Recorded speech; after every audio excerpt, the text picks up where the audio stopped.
In terms of societally, there are huge consequences. So the lifetime cost of rape cost $3.1 trillion for all of the 25 million reported victims of rape in the United States. But also, of course, at the individual level, the individual who is experiencing sexual violence not only has to deal with all of the negative health and social consequences, but also the financial consequences of seeking short and long-term physical and mental health treatment, loss of work productivity, property loss or damage, engaging with the criminal justice system. And of course, I mean, even these costs don't include costs to the victim's friends or family or costs of other forms of sexual violence.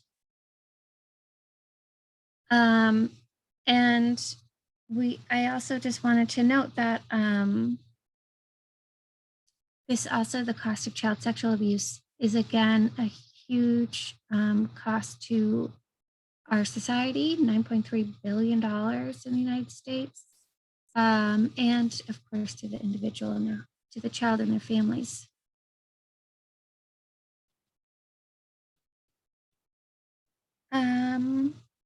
So as Jessie said,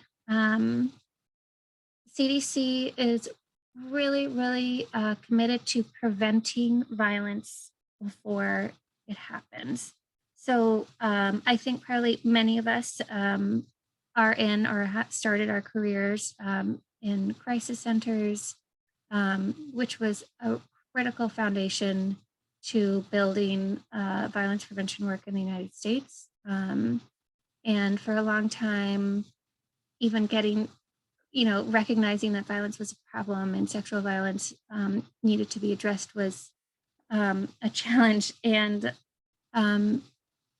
it's, I think, really exciting that the field has moved to a place where, in addition to responding to violence and supporting survivors, we're also trying to actively prevent violence.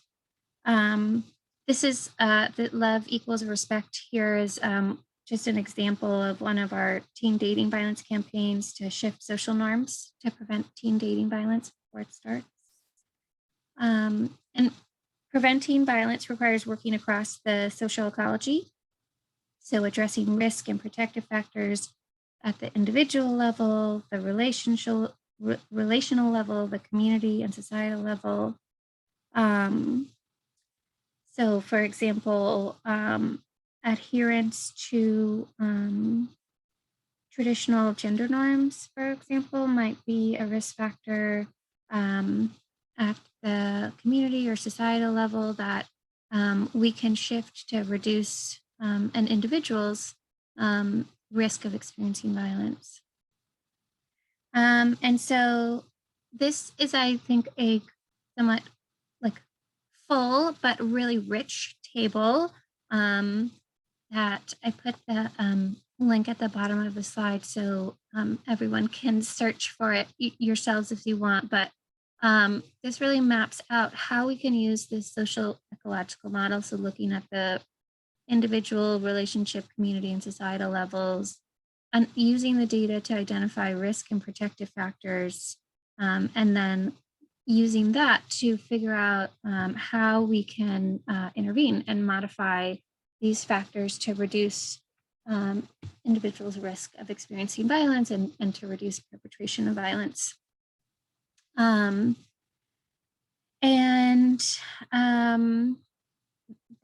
It's important also that this happens, that these strategies happen in tandem with each other. Because, for example, if you intervene, for example, at the individual level, so educating someone about an individual about, or for example, when we're thinking of, when we're thinking of child sexual abuse, one of the most common strategies that we employ are working with schools and with other mandated reporters to identify the signs of child sexual abuse, which is a really critical strategy and can really help identify children who are not safe and who need care and need to be in a different environment. But we haven't changed anything else about their environment that could potentially help keep them safe. So for example, if a child isn't safe because their parents or their parent has to work many jobs for many hours and they don't have a safe place or safe person to leave their child with, taking their child away from them, it doesn't really solve the larger problem because there are a lot of families in the same situation. So in addition to, mandated reporter initiatives, thinking about like the impact of increasing minimum wage or providing more child tax credits or creating access to high quality early childhood, like early child care and education programs are all ways in which we could operate at multiple levels to then reduce sexual violence. And I think, Jessie, did you want me to stop here? Yeah, we'll pause there. Yeah, Okay. don't leave that on. And I put the link to that into the chat for folks so you can see that. And I think that was a great example, Sarah, the last one, of access to living wage, access to childcare as social determinants, which are hugely impactful on violence and general social determinants. So what we wanted to do to make this a little bit more of an interactive session was to take a couple pauses as Sarah kind of goes through slides and do some short breakouts, just be probably like quick 3 to 5 minutes of time together. To answer just a couple of questions. So what we wanted to talk about first, and I think, Sarah, you can stop sharing for now if you want to undo, and then if folks want to pull that up, they can. So the first question we wanted to put out there for discussion is, thinking about the social ecology and these different levels of how we try to intervene and try to address violence as a problem. What are the opportunities for collaboration across different sectors that are not currently happening? So I can think of ways that, and many of my colleagues that are on this call who work in crisis centers across Connecticut, for example, will know that they regularly collaborate with lots of different partners in their communities, right? So from mental health providers to law enforcement and judicial systems, right? And so we have lots of different sectors that we already partner with, education, lots of community educators out there. Where are we missing the opportunities? So in public health more broadly, this is a strategy, right? That we think that it's critical to be doing multi-sectoral work so that we are able to pull in all the right partners and address whatever the public health problem is from lots of different angles, right? So across the social ecology and coming in from different partners and connecting dots between different health problems. So I'm going to put you in a breakout. I'm going to post the question also in the chat here. Again, what are the opportunities for collaboration across sectors that are not currently happening? We're missing the boat somewhere. We're definitely not always getting it right. So where are there opportunities? So I'm going to put folks into breakout rooms just for a few minutes, and then we'll come back in and we'll, if you can designate someone who will share back from your group, that would be great. And if someone isn't comfortable, you can put some of your discussion points into the chat when we come back.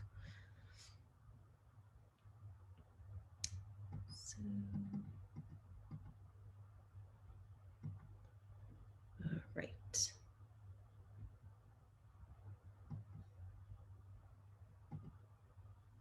Here we go.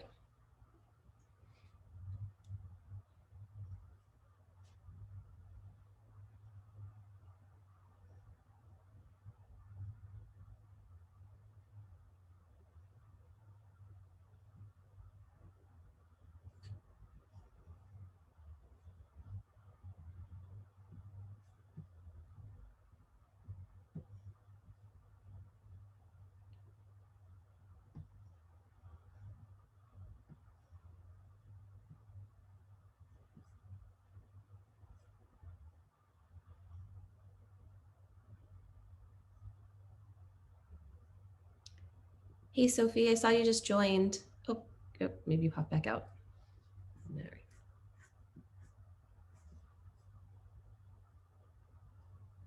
Great.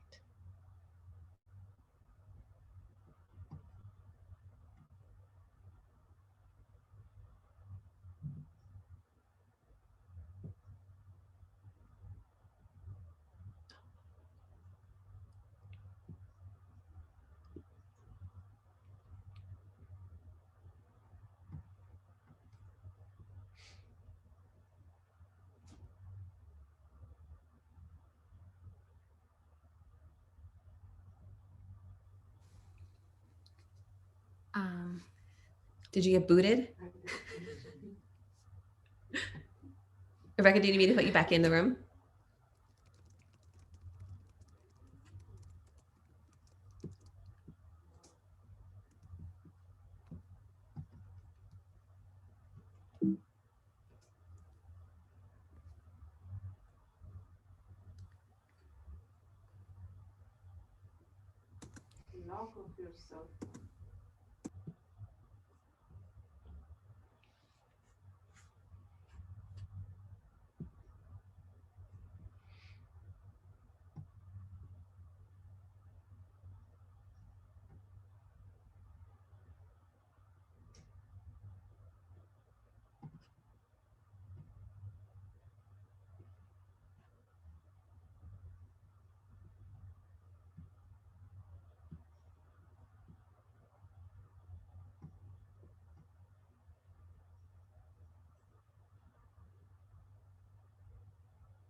Hey, so what did you all come up with? We'll just do this popcorn style. Free to just jump in or throw stuff into the chat, whatever you're comfortable with. Where are we missing the boat? Who aren't we partnering with yet?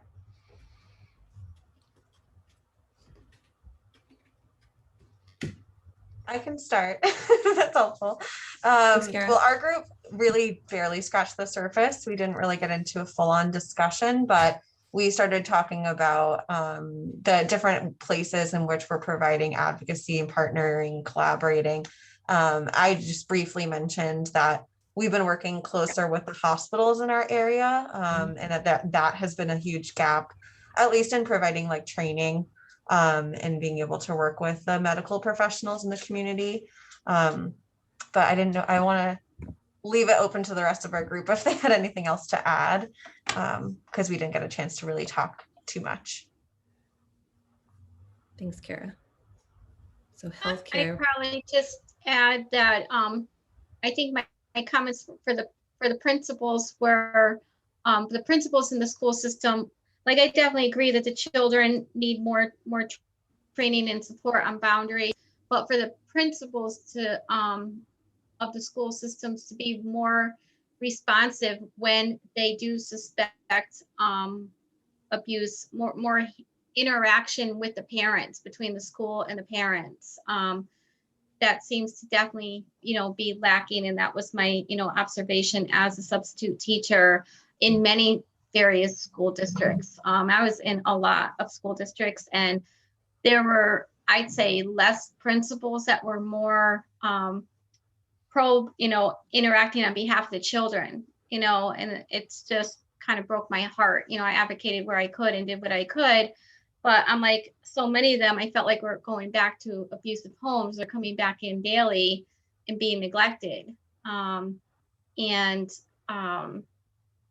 Yeah, so prevention could be done I don't know what the solution is, but maybe some kind of hotlines, where people who are going to offend, or their parents who are struggling like with these issues of, I'm not being a good parent, and they don't want to be called out on it, but maybe with the mental health agencies, some sort of hotline that these people could call, say, I'm about to hit my kid, or I'm having sexual thoughts that I shouldn't be having, and some kind of, vehicle or avenue that these parents who are afflicted with these diseases and illnesses could get help, and maybe would save more children.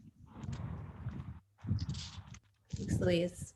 I think you bring up a really important point in terms of education, and there are lots of opportunities within the education sector where I think we try to do education with kids in general, and sometimes with adults, but there are so many more opportunities within the education sector that we could be tapping into in terms of kind of various levels, right? So in providing different levels of support, I think we sometimes expect teachers and principals to be able to respond, but they don't necessarily have the right tools. So how do we get them the right tools, right?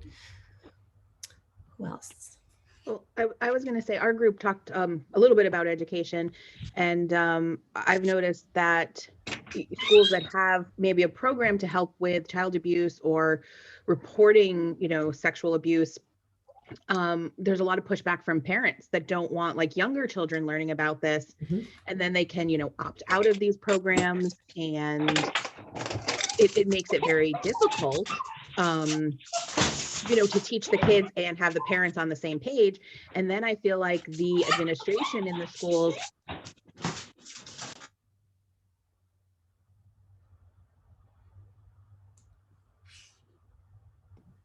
isn't reacting enough. The administration isn't reacting enough when a student or parent comes and, says my child has been harassed. It's like an antiquated system that I just didn't think would exist in 2020, 2021.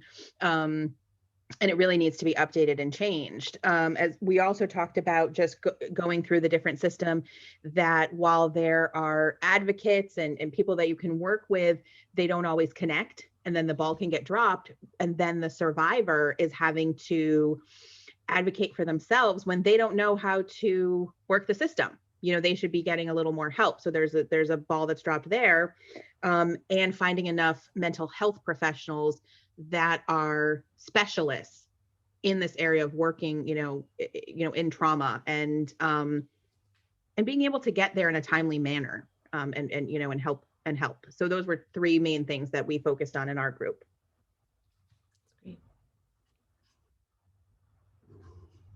There's some seeing in the chat, discussion about the importance of educating teachers, look for signs, involving parents within our education and providing them support and resources, perhaps through the school, since that's where they would be most accessible. Thank you, Amanda and Michelle. That's great. In my group, we also talked about the medical community. I was very strongly advocating for utilizing primary care, and specifically, while psychiatry is also a very important ally, specifically using family physicians and in community health centers that are already deeply embedded within the community and have some connection to many of the resources that are already being used, but do not necessarily have appropriate education. And providers are not necessarily able to access all of the amazing things that are already on the ground.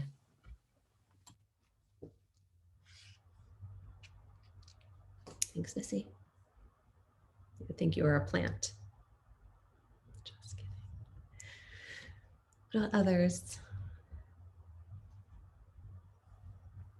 One other thing that came up in our group was, not that I am in the Connecticut area, but was just kind of working with some maybe non-traditional allies around this. For example, like living wage campaigns, or working with groups trying to increase paid maternity leave.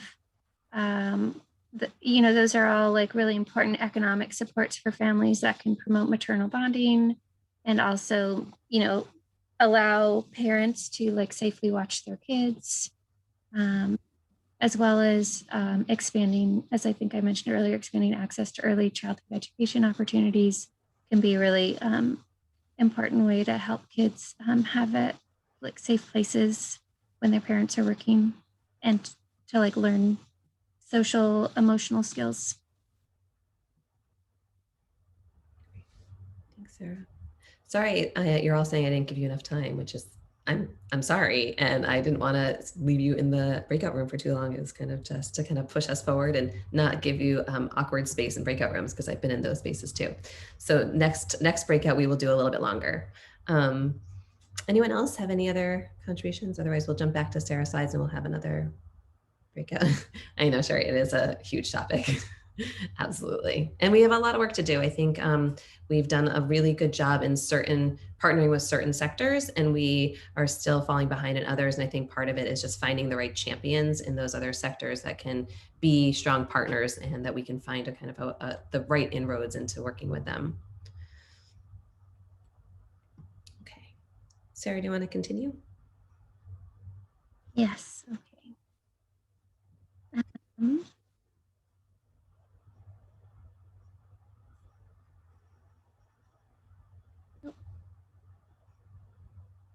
Okay, can you see the right one? Okay. So we have I'm going to talk about some of the prevention strategies that at CDC that we have identified as either that are evidence-based, based on the best available evidence, which I just want to note means that there is still some missing evidence, and there's a lot more for us to learn about how to prevent sexual violence. We just, a few months ago, released a new 5-year strategic vision, again, around creating a violence-free society in which all people and communities are safe, healthy, and thriving. And I really want to focus on the guiding principles of the strategic vision, because I think they are really critical. The first of which is advancing economic, gender, and racial equity. This, as I showed some of the data earlier, there are some communities that are just systematically exposed to more violence and more risk factor for violence, and we want to address that, and we want to change that. And we also want to address factors that cut across multiple forms of violence. Just in this talk, we talked about child sexual abuse, sexual violence, and intimate partner violence, but these are all deeply related to other forms of violence, child abuse and neglect, adverse childhood experiences, youth violence, and suicide. And addressing factors that cut across multiple forms of violence is, among other things, efficient in a context with limited resources. And third is enhancing positive relationships and environments. About 10 years ago, the division shifted the framing of their child abuse and neglect work to focus on creating safe, stable, nurturing relationships and environments. And this was really, really intentional, because it helps the field think beyond just stopping an individual act of violence, and instead creating safe, healthy space in which children can grow and families can thrive and people can live and work and play. And to really help focus on some of those root causes of what allows violence to happen in our homes and our communities. And then finally, prioritizing efforts that create societal and community level impact.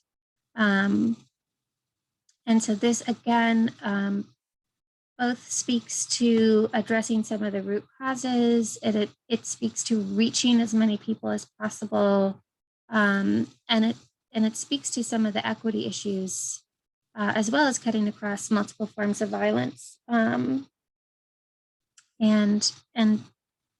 speaks to that fact that like we want to have a violence-free space, and to do that we have to really we can't only operate at the individual level or the health systems level. We have to focus at some of these higher societal and community levels.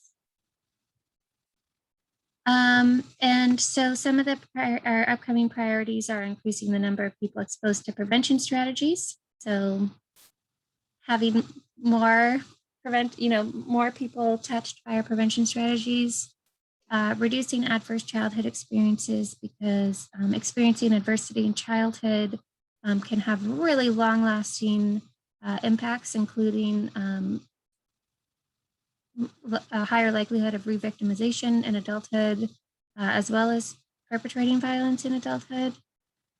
And then, of course, I'm sure many of you know, we've recently received funding finally for the first time in many years to do research on preventing firearm-related injuries and death. So I wanted to point everyone to our technical packages. These CDC staff, essentially, or scientists, essentially kind of scoured the literature and did a really systematic review of the evidence around what works to prevent various forms of violence. And so we have these technical packages that summarize the literature and the evidence base, and then present some of prevention strategies that are promising. And actually, I will, oh, perfect. Jessie put the link in the chat box. Thank you. So I will just quickly talk through some of the strategies from this Stop Sexual Violence technical package.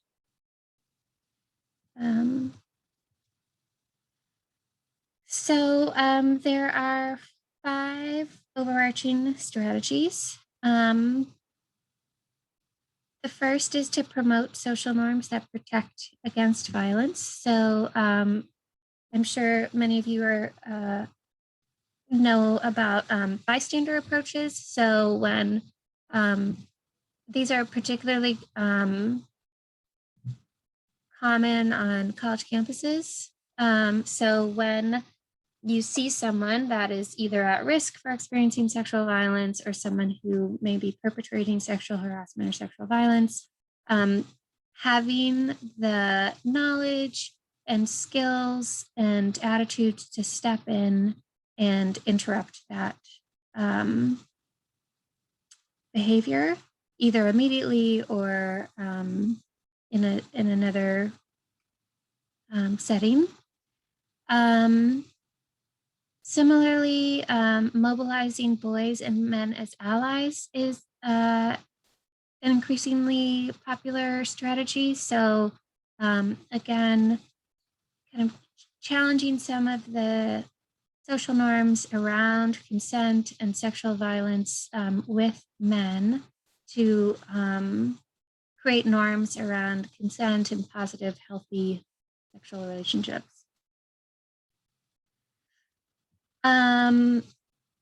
So teaching skills to prevent sexual violence is the next one. So that includes social emotional learning, which starts, as we know, very young. Teaching healthy, safe dating and intimate relation skills to teens. This is a really, adolescence is a really critical age to engage with this topic. I know, as some of you mentioned, there's sometimes hesitancy among parents to have these conversations in schools, but you know, this is a time where young people are just learning how to be in relationships and how to engage with sex or not, and giving them like skills and giving them skills to navigate that. It can really help increase safety. And then similar additional ones are promoting healthy sexuality and empowerment-based training,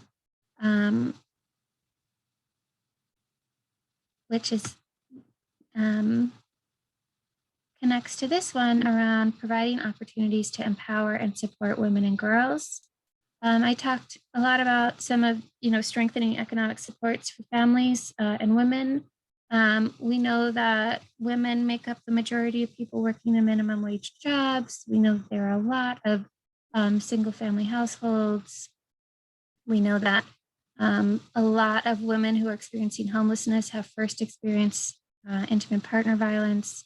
And so creating economic supports for women and families can help both keep those women safe and help them, be able to leave violent situations, as well as help keep their children safe both at home and when their parents or their mom or parents need to be working. And then strengthening leadership and opportunities for girls is another one of the strategies we recommend. Creating protective environments. So I heard a lot of folks talking about improving safety and monitoring in schools, which is, again, something that we also recommend. Establishing and consistently applying workplace policies. We know that sexual harassment is a problem in schools and in workplaces, and that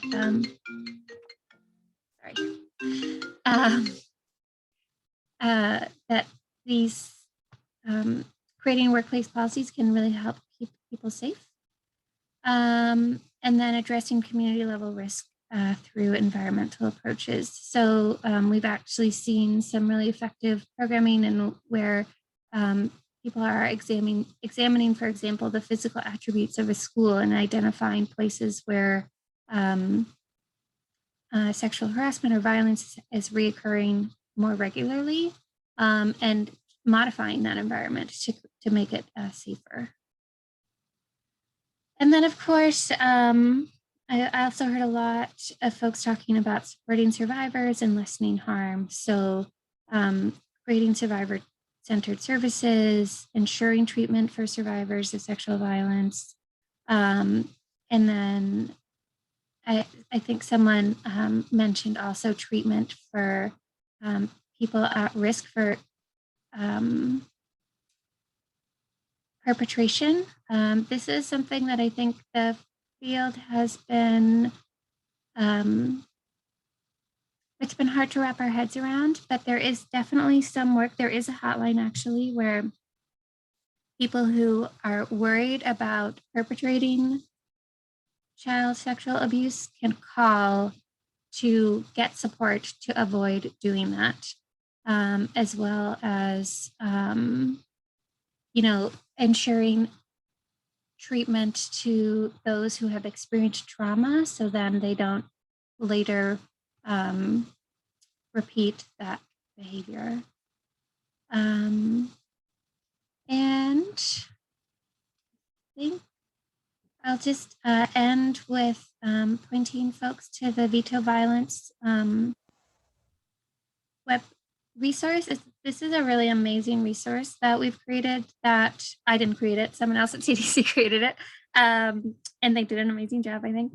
That can help walk through the different steps of creating a comprehensive violence prevention plan, including planning, identifying partnerships, policy efforts, strategies and approaches, adapting things to your setting, implementation, and then figuring out evaluation. And that's it from me. And thanks, Sarah.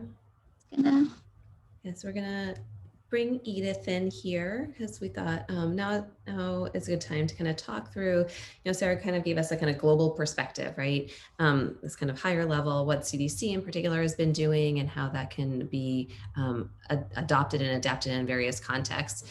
And we have Edith from the Connecticut Department of Public Health. And Edith, you're going to spend a little time talking about what has been going on in the state of Connecticut with regards to sexual violence prevention and response from a public health perspective. Thanks, Edith. Good morning, everybody. Thank you, Jessie. Yes, so my name is Edith Atwerebour from the DPH. And really quickly, I just want to go like an overview about how the Department of Public Health is partnering with community partners within Connecticut to enhance sexual violence prevention education within the state. Just to go over briefly some of the programs that we are currently involved in, along with our wonderful work with the Alliance, who's a great agency. First, I'd like to mention the Ypar Project. So that would be the Youth Participatory Action Research Projects. So that would be working with the youth serving community-based organizations. And this would provide education about sexual assault prevention, sexual violence prevention, reviewing current organizational policies and procedures that could be changed, and letting the youth of these programs create their own project. For example, if they want to create a public service announcement, photo voice, or something that shows their knowledge concerning sexual violence prevention.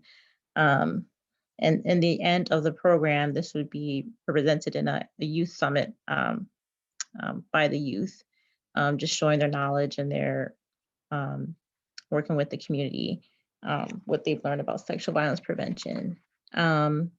And next, we do have a training for health workers. So for those that work in the community health centers, DPH partners with CCADV, so that's the Connecticut Coalition Against Domestic Violence, CHC Act, so that's the Community Health Center Association of Connecticut, and the Alliance as well. This training happens once or twice a year. We started in 2019. So basically, this presents the information about being trauma informed, background about sexual violence, background about intimate partner violence, background about human trafficking, the effects that this has on individuals that are victims of this type of violence, teaching those that work within the community health centers how to do a warm handoff, to link up with partners within their community that may not be in the same exact field as they are, teaching people to kind of have a well-rounded approach in terms of helping those that are victims of violence, and showing that these types of violence touches every single person within the community. And basically gives them more information about how to connect to build that network of support for victims. And medical students are also educated about how to be trauma informed and intimate partner violence and sexual violence as well throughout the year. We also work with the Connecticut Interscholastic Athletic Conference. So this is the largest group in Connecticut that works with student athletes from grades K through 12. And they also partner with us to promote sexual violence and prevention within school activities, sporting events, using different forms of media to reach people, to reach coaches and teachers, students, what have you, parents, to just increase that knowledge about resources in the community, as well as the knowledge of sexual violence prevention. The department recently partnered with Planned Parenthood of Southern New England, PPSNE, with their STARS program. And this STARS program is basically another youth-centered program teaching students about sexual violence prevention. This training also touches on healthy communication, healthy relationships, the concept of consent. And we're working with them to kind of include more aspects of sexual violence prevention, intimate partner violence prevention, to increase the knowledge of the youth in that program as well. And that is statewide also. We recently partnered with the Connecticut Coalition Against Domestic Violence on an intimate partner violence toolkit. So this toolkit was previously created, I believe 2-3 years ago. And this helped those that worked in the criminal justice field to address those issues related to intimate partner violence, homicide.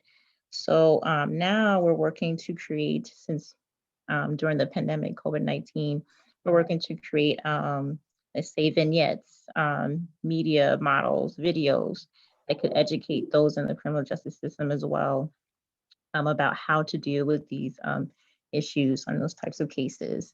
And DPH also partners with a media company to create a media campaign. And this audience is targeted towards men in high school and college. And it actually, as Sarah mentioned before, the bystander approach to encourage young men to step in when they see where they can see how they can prevent sexual violence, whether in school, on campus, or what have you. And these are just an overview of some of the programs that we have at DPH. But again, we are continuing to build our network of community partners, build that network more in the criminal justice system, in the mental health field, because there's so much, this sexual violence is so broad, but there's so many gaps that could occur. So we try daily to address these gaps, to bridge the gaps, to provide people with more education, more access to resources, more knowledge that those resources do exist, and to approach sexual violence, which is a public health issue in a community and environmental level as well. And that's just a brief review. I'm Jessie. Thank you. That's great. Thanks, Edith. You're welcome. I want to give just a couple minutes for if anyone has any questions for either Sarah or Edith before we jump into our next audience participation segment. You can put questions in the chat or feel free to pipe up if you have any questions for Edith or Sarah at this point. Not yet. Okay, so audience participation part 2. I will give you more time this time to work together to talk. This is a 2-parter, so you'll need more time. So we have 2 kind of questions. So, Sarah talked again at like kind of a high level where CDC has done some developing of tools, really providing kind of guidance to the country as a whole. Edith spoke a little bit to where the state of Connecticut currently is. Some of you aren't in Connecticut, but this applies in your states as well, I can almost guarantee. I want us to think about what the role is around both. We have state health departments and there are local health departments. And a lot of times local health departments may or may not have the capacity to actually take on certain issues, or they might be prioritizing certain issues depending on what's going on currently. COVID, right? We know that most local health departments are probably pretty focused right now and not able to take on many other issues. But in other times when we don't have a global pandemic, how that takes priority over many of our other large health problems. What are ways that we can do better, right? What are ways that we can be partnering with local health departments? What are ways that we can be building off of strategies that currently are successful locally and statewide in terms of public health interventions that we can be building off of, the partnerships, the efforts to address sexual violence within those contexts as well? So I'll put the 2 kind of questions in again. So it's, what do you think the role of state and local public health departments are in sexual violence prevention and response? And the other part is, what public health initiatives have you seen in your communities or in your state that you feel are successful and where there may be opportunities for partnering for sexual violence prevention and response?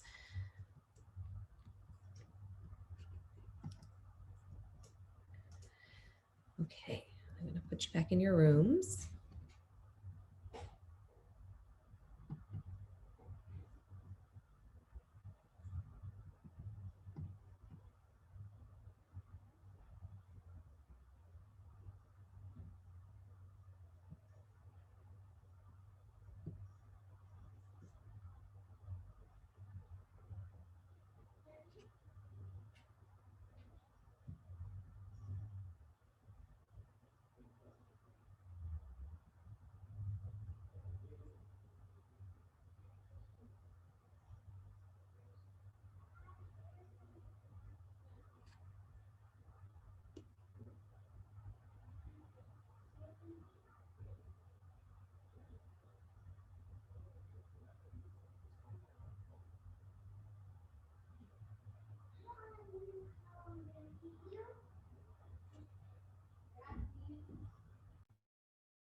Ow.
Sorry, Beth, we can see that conversation later.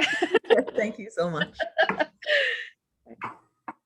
Welcome back, everyone. So let's similar style. What did you all discuss? Where are there opportunities for us? Where can we push public health to do more and better? Our group just talked a lot about just having a conversation, making it more like a normal conversation. You know, like you talk about how was your day? You know, let's talk about, you know, or hey, what classes are you taking? Okay, let's also talk about healthy relationships. Let's talk about, I mean, just making it part of what you talk to your children about. And I think it's just so hidden right now, even though it's so prevalent, and that needs to be changed. You know, we were saying, oh, it'd be, you know, good to have information in your doctor's office, places you go every day, you know, grocery store. But then someone in the group was saying, well, we've tried to get our information in a grocery store, in a coffee shop, they won't take it because there's a stigma, you know, and it's like, well, that needs to be changed, because how are survivors going to get information, get help, know that there's something out there, you know? And I even said, I don't know if places do this, but like put up billboards, you know, I mean, and then you're driving by, you can have a conversation with your kids. They might say, wait, what is that? And it opens up an opportunity to talk about it. And I think that it just needs to start, you know, and there's so much stuff that has to be done, but it just also needs to be talked about and make it a normal conversation.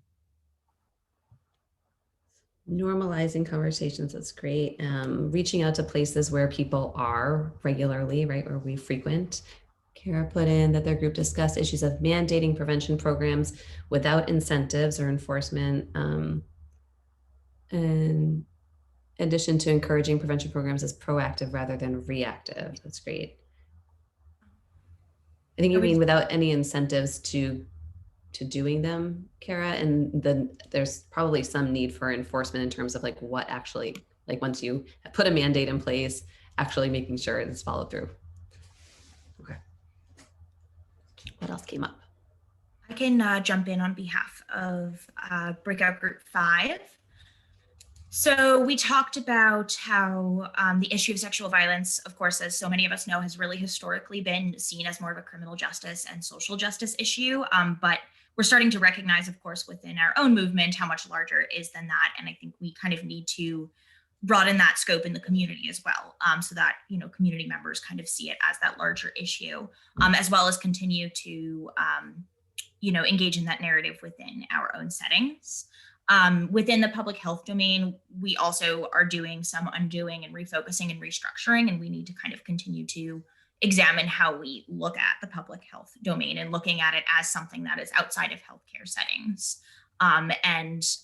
You know, and in both of these areas, that takes a lot of social movement as well as funding. So we kind of need to look at how we can, you know, put in both that, you know, the time and effort, as well as find the funds for that kind of movement. We need to look at sexual violence as, you know, an urgent and intersectional problem. You know, as we were examining what gets attention within public health, you know, public health settings and public health campaigns, it's often, right, it's something, you know, like the current pandemic, it's something that we recognize, you know, there's some level of urgency to at this time, and sexual violence is always an urgent issue. So we need to recognize it as such, as well as something that intersects with so many of these other issues, right? Even within the pandemic, we recognize that there are dynamics of sexual violence that are existing during the pandemic that are unique and problematic, and we need to address. So recognizing that intersectionality there. We also need to see, you know, urgency in early intervention of sexual violence. And if we can intervene when folks are younger, you know, what that could look like as they move forward through their lives in terms of re-victimization and in terms of, you know, potential health impacts.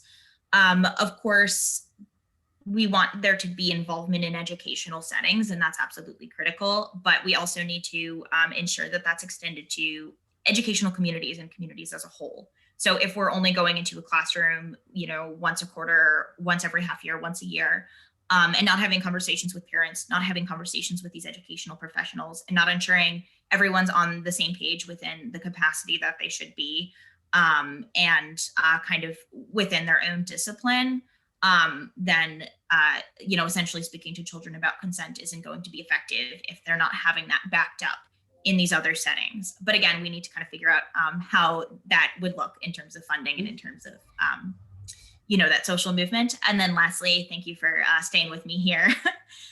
We talked about ensuring that these resources are normalized and prevalent in communities, so that they are presented before assault or abuse, is disclosed, so that it's not a matter of somebody having to disclose to a friend or a family member or another community resource that can then pass on information about advocacy, but that this is a resource that individuals already know is existing in their community and a safe space for them to turn to if this disclosure is ever made, if there is a question, if there's a resource needed.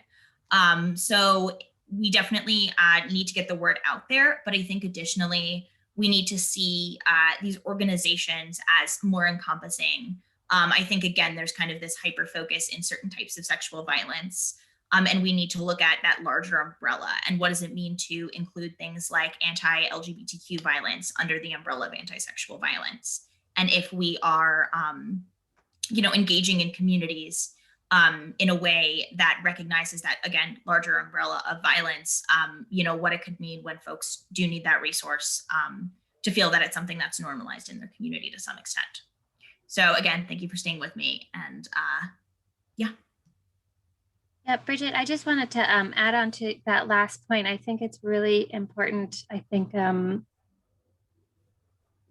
I'm not sure that, well, anyways, for example, like I showed data on how trans students are experiencing much, much higher rates of violence compared to other students.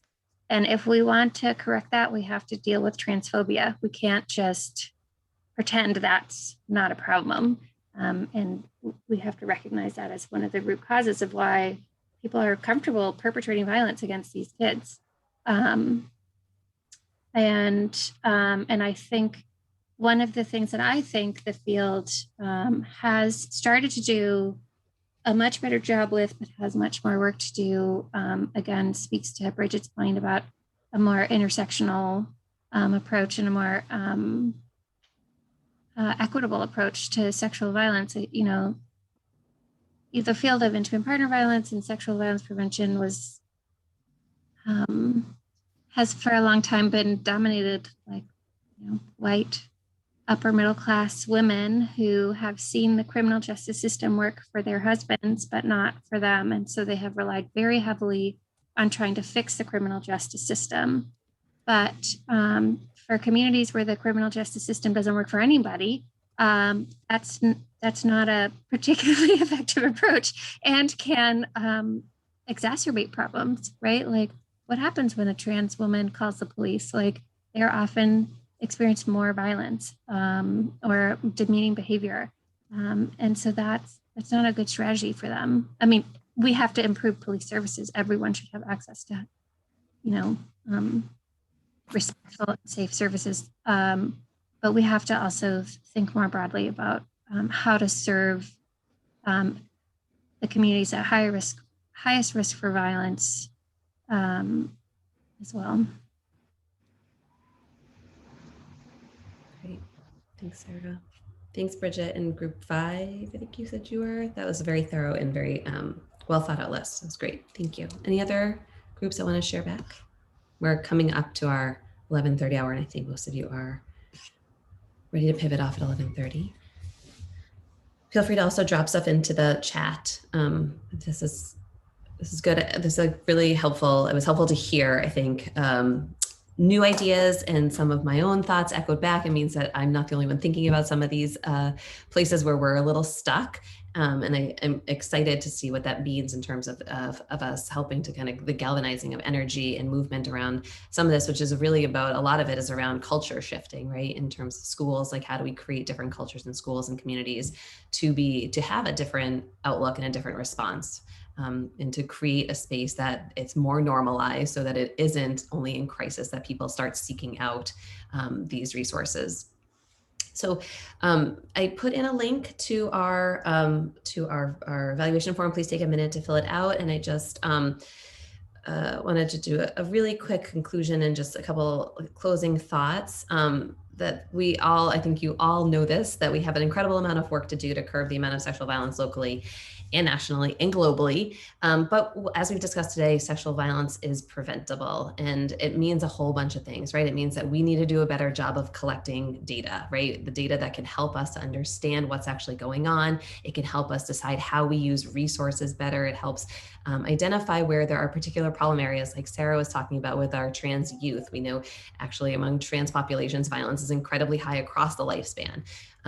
It means investing in primary prevention approaches, which we talked about today. It means ensuring early interventions are prioritized. Thank you, Bridget, for plugging that. It means engaging in various sectors like we talked about. We have to work better with education, with healthcare, with housing, with justice, with victim services, as well as working among all of our communities, right, to ensure that programs and policies are trauma-informed and reflective of voices of victims and survivors. It means holding people accountable, individuals, communities, policymakers, and systems. And it means, above all else, believing victims and survivors and honoring their wishes for justice and healing. So I want to thank Sarah and Edith so much for leading us in this conversation today, and for everyone joining us. We have a lot of work to do, both in the public health field as well as in our sexual violence or anti-sexual violence work, to kind of meld these two spaces that really are linked and shouldn't need to be melded, but really still do. And I'm really excited that folks are able to join us, and we will do more from the Alliance with regards to thinking about this and talking about how we do more and do better with public health. Thank you, everyone. Have a great rest of your day and a great rest of your week. Bye. Thank Thanks, you, everyone. Jessie. Thank you, everyone. Thank you.